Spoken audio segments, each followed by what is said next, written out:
Whenever you're ready. Yeah, looking forward to this week. Texas A&M, they're coming off a bye week. Very good team, so I got a chance to look at those guys a little bit. But just a recap from the Ole Miss game. Proud of our team. I thought we played physical in that game, and we overcame some things that were self-inflicted, so we responded properly. And then, our defense played really well in the red zone and in those fourth down situations. So players of the game, on offense, Bo Nix. Defense was Zacoby McClain. Our O-lineman of the game was Nick Brahms. And our D-lineman of the game was Colby Wooden. And then our special teams player of the game was Ladarius Tennyson. And then I saw today Zacoby McClain was the SEC co-defensive player of the week. And Colby Wooden was the SEC defensive lineman of the week. So congratulations to them. Both played really well. The atmosphere Saturday night was great. You could feel that. So everything that went on, just the whole stadium experience, obviously the way the game went was very positive for us.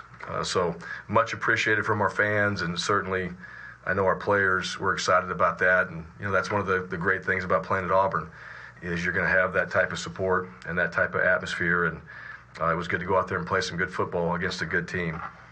This week, Texas A&M traveling, so we got to deal with that. We're going to play in another environment. We'll have a great crowd, and certainly, I think it's the fourth largest stadium in the country, so they've got the capacity. They've been playing well, and from what I've seen, and always do, I think Coach Fisher does a great job with his teams. They're well prepared. And you got to make sure during the week that, you're getting yourself ready for a variety of different things. They're going to game plan you. So, for us, we just have to make sure that we take care of the things that we have to get better at. We continue to study our opponent and then prepare ourselves through the week and take advantage of all that time in our preparation. So just train and prepare and have ourselves ready to go on Saturday at 2:30. Some of the personnel, Zach Calzada, the quarterback, really good. Guy can spin it, and he's shown that. And so I think from what I've seen, this guy's he's a really good player. He's got good vision, throws the ball well, and does a good job leading their offense. They got two tailbacks, and these guys can go. Really good receivers as well. Spiller and Devin, both those guys are really good.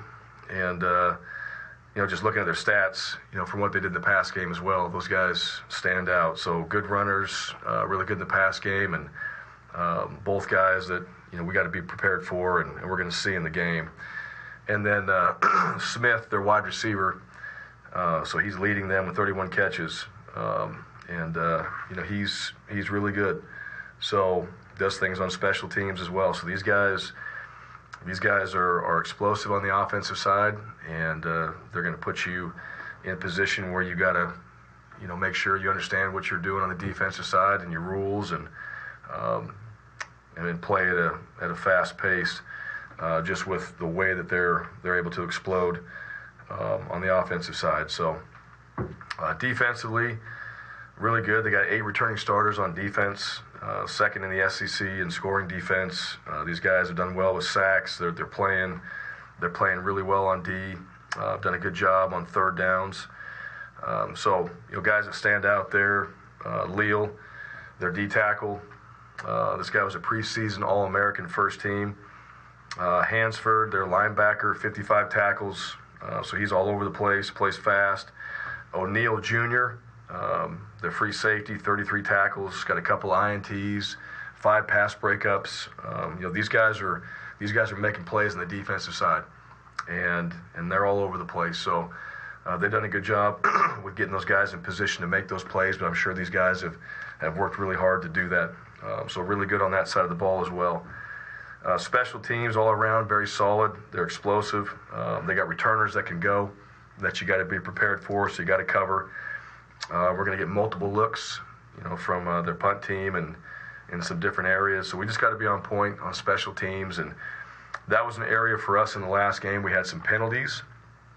We put the ball on the ground, so We did not play as clean of a game on special teams as we wanted to. So we were fortunate to win the game, but there were too many penalties and just too many self-inflicted issues that we got to correct. And that'll be our focus this week as we go into practice on Tuesday, cleaning all those things up, getting better on O&D and making sure that we're taking care of the football, we're tackling, we're doing the things that we feel are going to help us win. We're taking care of the little things on special teams consistently, and then having our hopefully best week of practice to go play against a really good team. So with that, questions? First question today is from John Cleaner.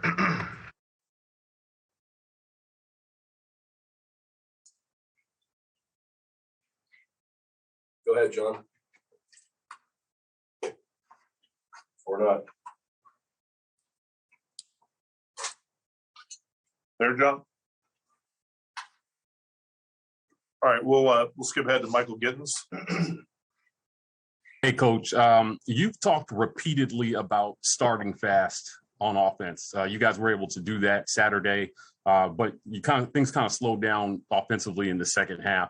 What's your assessment of your second half offensive flow, and what things are you looking to improve going into a Texas A&M environment? And they've got the second best scoring defense in the conference. Yeah. Well, we did start fast in the game, and everything in the second half. We were moving the ball, just not as consistent as we were early on, and to me, that's part of that was Ole Miss making adjustments. Part of that was us missing some opportunities that I thought we had. But overall, you got to, you're always thinking about playing a total game on the offensive side in particular, and, all three phases, but a total game on the offensive side so you can be effective when you get opportunities to have the ball in your hands. And we did early on. We did not in the second half. We kind of controlled it a little bit, but we didn't put points on the board like we did early on. So it's just consistency. It's also, you got to make the plays when there's opportunities to make them. We got to put our guys in the best position so we stay ahead of the chains at times. I thought we got a little bit behind in the second half of the game, but you're right. You play against a team like A&M, you got to execute. So you have to have yourself ready, which I thought we did, but you got to be consistent throughout the game. And, every drive you get, we got to execute the plays that are called. We got to give them the best plays to execute, and we got to find ways to move the ball as down the field, and once we get in the red zone to finish those drives. I would say this: I thought going into half, that drive we had right before the half was one of the best I've seen. So our guys did an excellent job of executing that. The time left on the clock was perfect. Coach Bobo did a good job of calling that series. So we just got to be more consistent at the end of the day. And our guys know that. That's not something that's going to be new for them, but we're going to have to work on it again this week.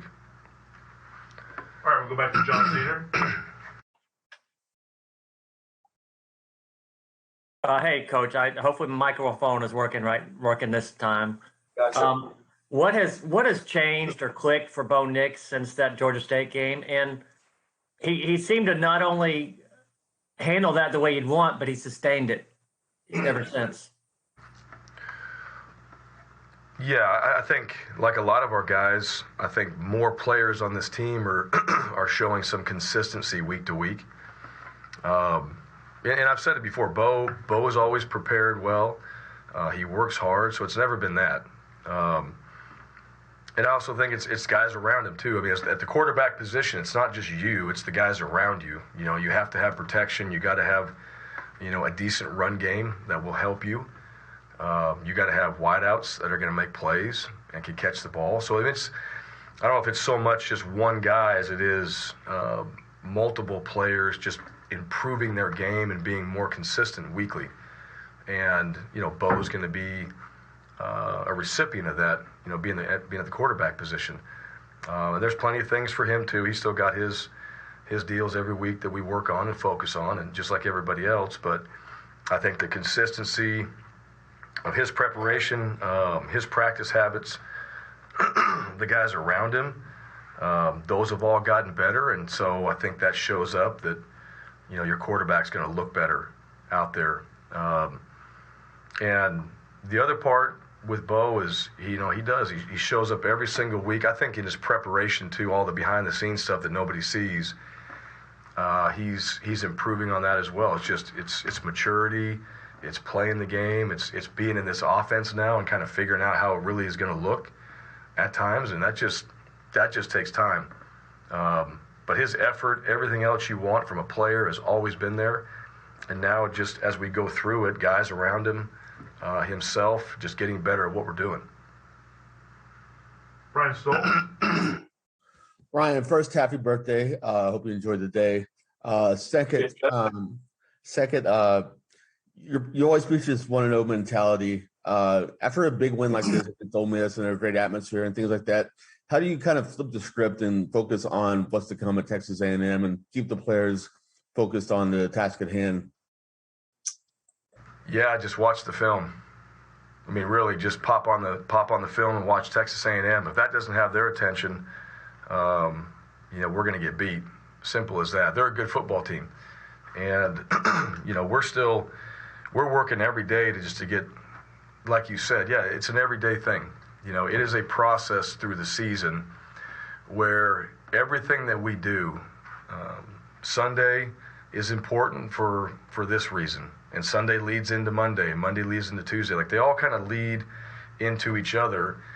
And if you don't maximize the opportunities that we have to prepare and get better at certain things throughout the week, it's going to show up in the game. And it showed up in the Ole Miss game, too. If you skip a step here and there, some things show up. They always do. Football will humble you. That's the one thing that I think we all need to know is football will humble you, and you need to prepare every single week. You have a new opponent.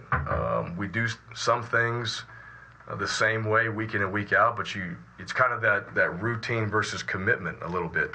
We're going to do it. It's just, is it just routine, or are we going to be committed to doing it and trying to get better at it?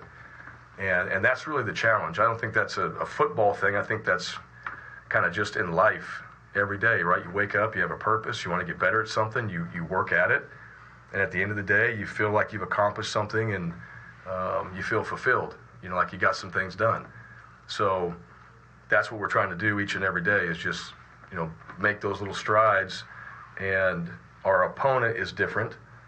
This opponent is very good, just like our last opponents. And there's a lot that we have to prepare for to make sure that we can go out there and play our best football this season. And if we don't do that during the week, it's not going to magically just happen on Saturday. Jordan Hill. Brian, we didn't see Romello Height or Caleb Johnson on Saturday. I just want to see if you had an update on either one of those guys. I really don't right now. We'll see how this week goes and the next few weeks. Bill Cameron. You mentioned some special teams problems, and lately it's been a struggle in the return game, both kickoffs and punts. What kind of guidelines, parameters are there for fair catching or bringing the kickoffs back, and could we see any personnel changes? Yeah, we could see all three of those, actually. As many penalties as we had on kickoff return, we were ready to fair catch it, which is not our mentality. But for whatever reason, Ole Miss just kicking our butt, or we just sucked at some of the stuff that we were doing flat out. It's after a while, like, you want to bring it out, you want to be aggressive, you want to give your guys a chance to return it. That's why you spend all that time in practice to go out there and do those things. But if we're going to keep making those same mistakes, we'll just fair catch it. Don't block anybody, just fair catch it, take it to 25, we'll be better off. Punt return, we work very hard at catching the football and giving our guys a chance. And, that's an area that we just got to get better. We got to get better in our return game. I think it goes back to 100% how we practice, 100% how we prepare, or the lack thereof of guys studying special teams. I don't think guys study special teams like they need to. And that's an opportunity for us to go change the game, to go make big plays on teams. And I don't think we get the time away from the meetings that we have that we need for guys to really be great in those areas. And guys need to step up. They need to watch more film. They need to study, and we need to be better at those techniques in practice if we're going to make any improvements in those areas. Nathan King. Hey, Bryan, for you, as having called plays throughout your career, just what kind of evolution have you seen from Mike Bobo this season, and how much easier is it for a play caller when you get those first few games to kind of get a feel for the personnel you've got? Yeah, well, I'll say this. Bobo's called plays. He's done this before. This is not his first time. So I think it's important as a new play caller for a team, you got to figure out, like, what can your guys handle? And that's really, you don't know that till you go out there and play. And so as the season went on, we saw some guys that we probably needed to move positions and put them in a better spot where we could maximize their ability. And then, we probably had some guys in there that didn't need to be in those spots. So, but you don't know that until you play. Like, who's going to perform on game day, and you see that when you get into the games, and then you kind of know how this guy operates. Because some things that look really good in practice didn't look great in the games. And the guys that look good in practice and then also look good in the games, those are the guys you're trying to make sure that are out there a little bit more. So to me, it was really just figuring that out. Who are the guys that prepare? Who are the guys that really take practice serious? Who are the guys that are going to go hard? And who are the guys that are going to be able to perform on game day? That as a play caller, like, you need to know that. That's why having a veteran team as a play caller is always a positive, because these guys have been through the fire and you know what to expect.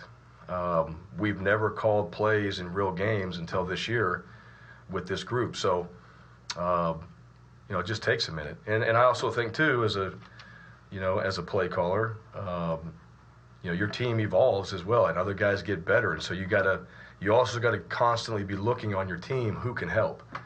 And I think our offensive staff has done a good job of that. That's why we pulled some guys up from scout team. We've moved some guys around so we can get the best 11 on the field and get those guys that are truly preparing and competing in practice and improving in practice and do it the game more opportunities when we go out there and actually play.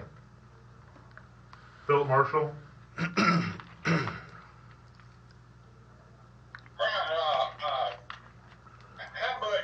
How far has your offensive line come over the course of this season, and kind of what do you attribute that improvement to? Yeah, I mean, they've gotten better. I don't know the exact percentage. They've improved. We've had different guys at the guard and tackle positions come in and play, which has been good. So we got a little bit of depth there. But I think a lot of it goes back to just repetition of what we're doing, practice habits, study habits, mentality. Coach Friend's done a good job with those guys. And, for example, in the Arkansas game, when Killian came in and played, he played well. And then this last game, Troxel was back and he played well. So you're kind of creating some depth, some competition, which is going to help that group. And, I did think we played physical in this last game, which is good. We're always trying to do that. And so we just got to continue with those things moving forward. And we'll really look back from the first game to the last game at some point and see how far along we came. Justin Hokanson. Hey, Coach. Wanted to ask you about these kind of crazy celebrations we've seen in the locker room with the water and the water bottles that have sort of escalated as you've won more games. What does it mean to you to see that excitement from a players as a first year coach, to kind of see them, whether it's buying in or whatever you want to call it? What is that like to see that happen? Yeah, the whole buy-in. I think it's. I think that's genuine excitement for the work that we just put in on the field and we found a way to win. I think anytime you worked hard at something and you see a result that you wanted, I think that's exciting. And, at the end of the game, and that's just a little bit, get in the locker room and, it's a celebration, really a celebration from the Sunday all the way through that game. That's kind of how we do it. Everybody does it a little bit different. We throw water around, and I won't get into that too much, but that's something that our guys enjoy. But it's a celebration of our team because of the work we put in and guys on the field that made plays that we talked about making in practice. Those are the things that we see. Those are the things that we talk about. Hey, if they do this and we do this, we have a chance to make these kind of plays. And you see that happen. So throughout the game, there's all these little celebrations that happen throughout the game. And then when you're able to win one, that's just the accumulation of all those just emotions coming together in the locker room. And every single guy, too, especially a home game, you got guys on scout team that were doing things that week to help us win. You got guys that don't play as much, that have a couple plays in there that help us win, that are celebrating being a part of it as well. So to me, and the buy-in part of it, it really goes back to if we're willing to work, if we're willing to do things necessary to have a successful day, and we're willing to come back and do it again and show some consistency throughout the week, I think that celebration is more about, hey, if we can do these things and do them well, we have a chance to go out there and play good football, which is what we want to do every single week. And so that's a celebration of that. And your buy-in comes from that. Your buy-in comes from seeing results of putting in a lot of hard work, and then you get that win on Saturday. That's what you're celebrating, are those things. And that's the way, that's the way I think, I see it. That's the way I think guys in our team feel about, just, hey, this is what we got to do to be successful. We're going to celebrate it, enjoy it. And then, a lot of those things after the game are really important too, celebrating with the guys and spending time with them and knowing that you put in a good week's work and you're able to get it done. Now we got to go do it again, so we'll enjoy it that night and we'll turn around on Sunday and come back to work. Bennett Durando. Hey, Bryan, I wanted to ask about Zacoby and Colby. You mentioned them getting SEC honors, and they were both involved in some of those big 3rd down and 4th down stops in the red zone. Just what have you seen from them in terms of leading by example this year and how far they've come along? Yeah, I think Zacoby does it every day. He loves football. There's no question about it. He's that way from when he walks into a meeting to the end of our game on Saturday. That starts on Sunday. So I love it. I love that mentality. I love that he prepares himself to go out there and play and really truly enjoys the game. Like, that's one thing, you watch Zacoby play, he enjoys the game. And, I enjoy the game. Well, I enjoy watching him play. He was out there and he made some tremendous tackles. He played physical in that game. And, that's part of who we want to be. That's a big part of who we want to be. But, his part in that is critical, especially at the position that he plays. So, and I don't think, that's going to continue. And that's a lot to do with just him. He wants to be great. And he works at it. He prepares that way, and he does the things necessary to get himself in a position to go make plays like he did in the last game. Colby, much the same. Colby is, I think he's making a lot of plays up front in the D-line. I think he plays with really good technique. He plays hard. He's tough.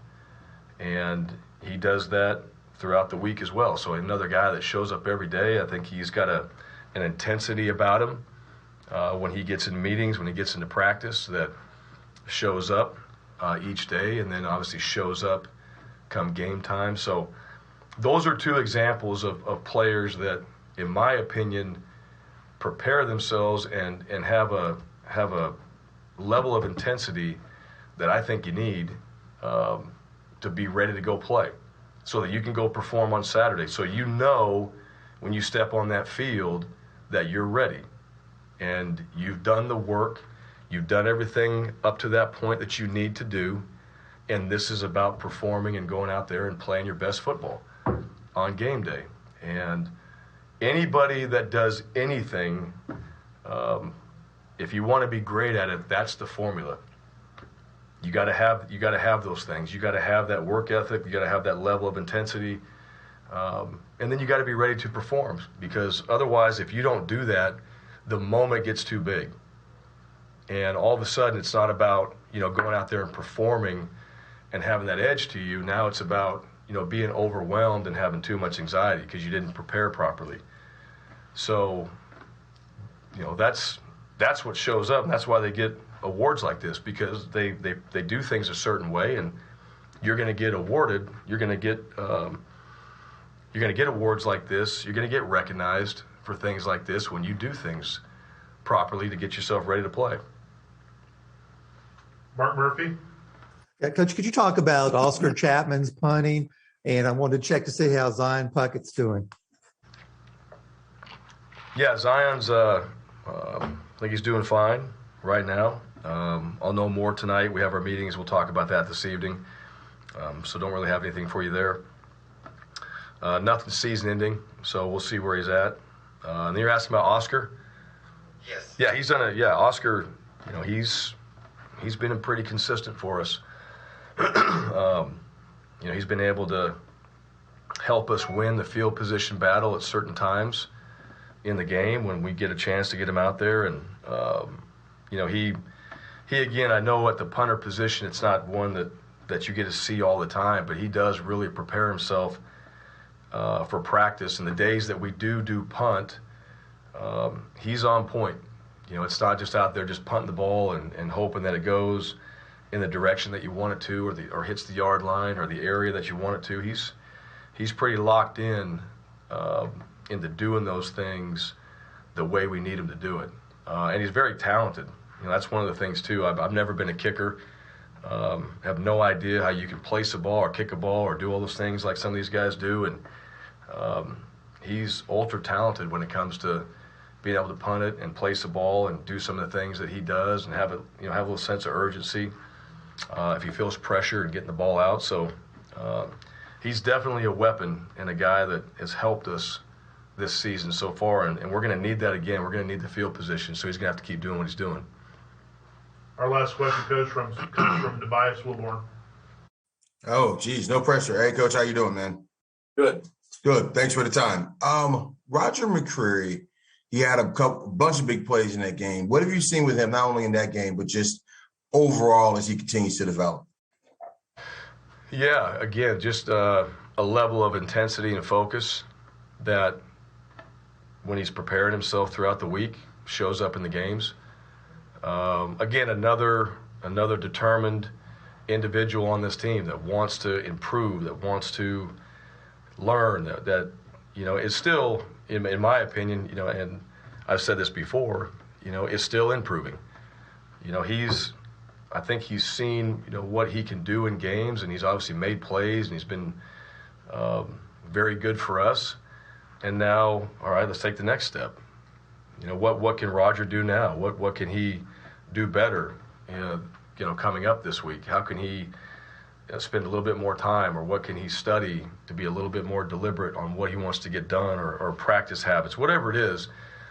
Just a guy that's really trying to hone his craft and get better at it. And and I think too, just as a person and being on this team.